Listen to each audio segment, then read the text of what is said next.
దేవుడు నీ జీవితంలో ఎన్ని మేలులు చేశాడు.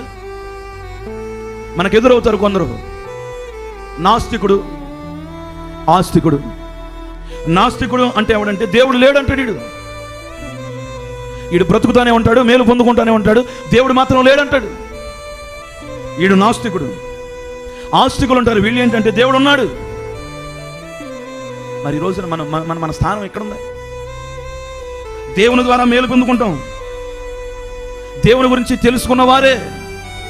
ఎన్ని సందర్భాల్లో అనలేదు ఈ మాట? ఇప్పుడు దాకా సాక్ష్యాలు చెప్పారే, మీ నోట ఎన్నిసార్లు ఈ మాట వినలేదు? ఎన్ని సందర్భాల్లో ఈ మాట్లాడినారు మీరు?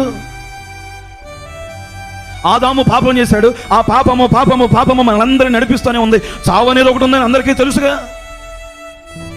వాడు చనిపోగానే ఇలా అంటారు, దేవుడు లేడండి, దేవుడు ఉంటే ఎట్టెందుకు జరుగుద్ది? ఏం జరిగింది?